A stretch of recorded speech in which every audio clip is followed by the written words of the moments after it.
Tradition tells us the book of Revelation was written by the Apostle John, who composed his mysterious visions about the end of time while exiled from his faith community. Witnessing from a distance the persecution piled upon his brothers and sisters, John commits to paper promises about a new Jerusalem descending from heaven, about a tree of life inaugurating a new Eden, about God making all things new. And then he sent those missives of hope across the sea, and they have landed even here to us today.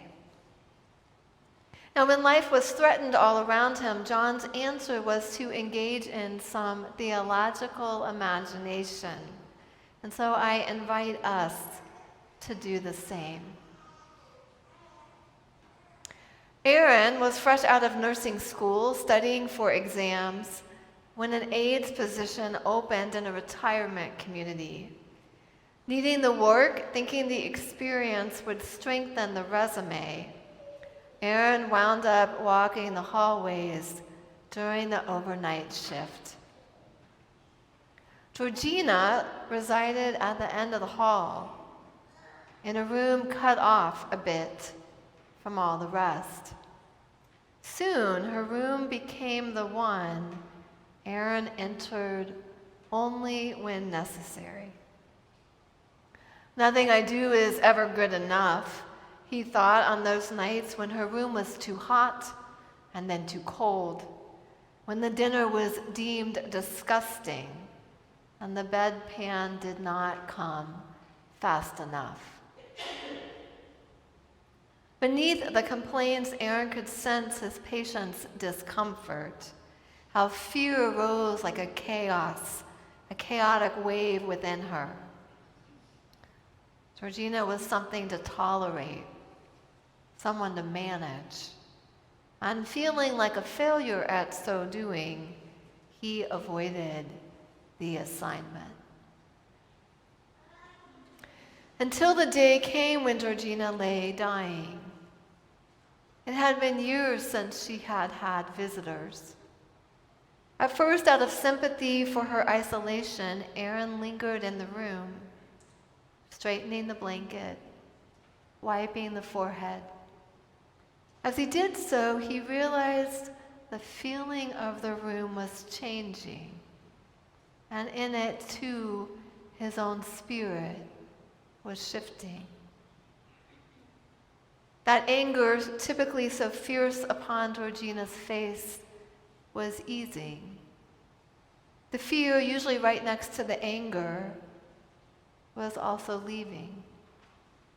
Rushing into the space was love. Aaron could feel it. It was so thick he could take his finger and touch it. It came all the way through the room and into his own heart. Looking at a person he had steadily avoided, he felt strangely close to her. "It's okay," he said, taking her hand. She nodded. "You will be well," he continued, and he knew it to be true. As the love rushed through the room, he knew that it wasn't his love exactly, although he felt it. It was God's. God had swept he and Georgina up into its mighty stream. That love flowing from God's heart was carrying her into a new life and giving him, just for a moment, a glimpse of heaven.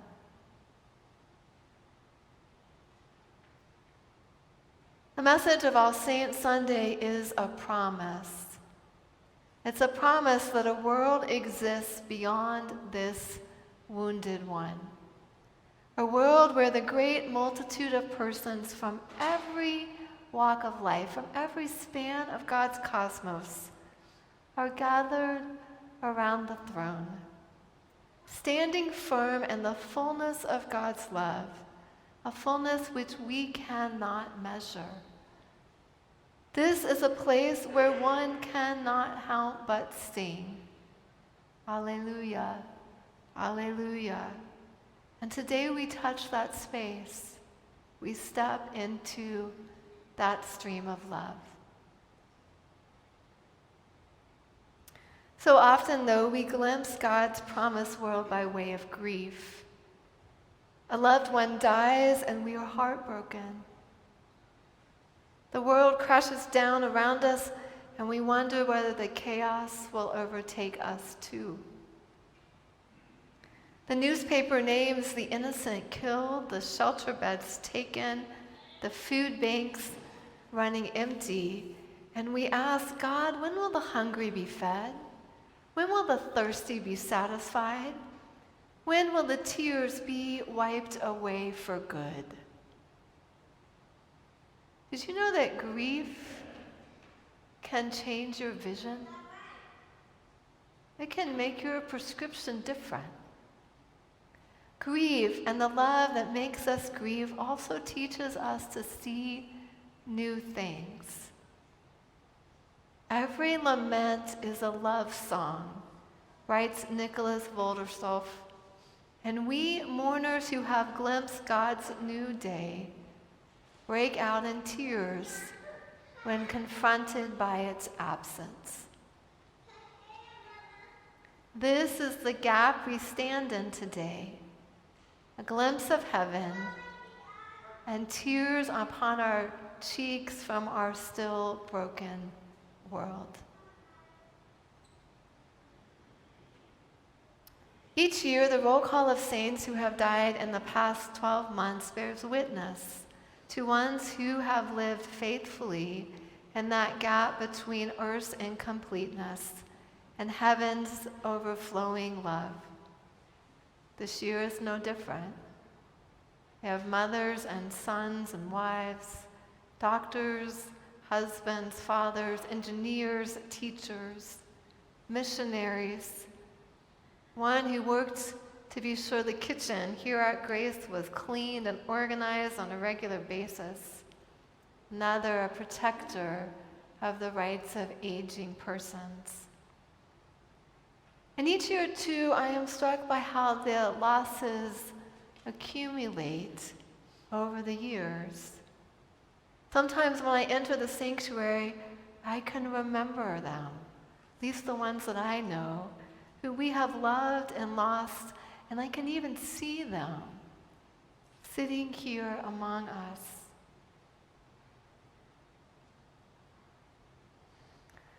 All these saints, how deeply they have blessed our lives. How lucky we are to be on the sacred journey that they have now completed.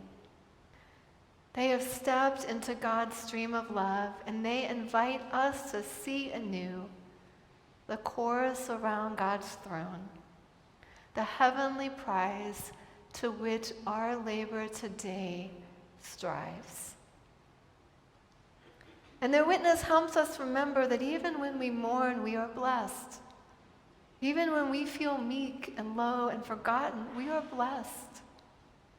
Even when we thirst for a different world, Jesus is blessing us, urging us onward, for there is a place where we together will be whole one day.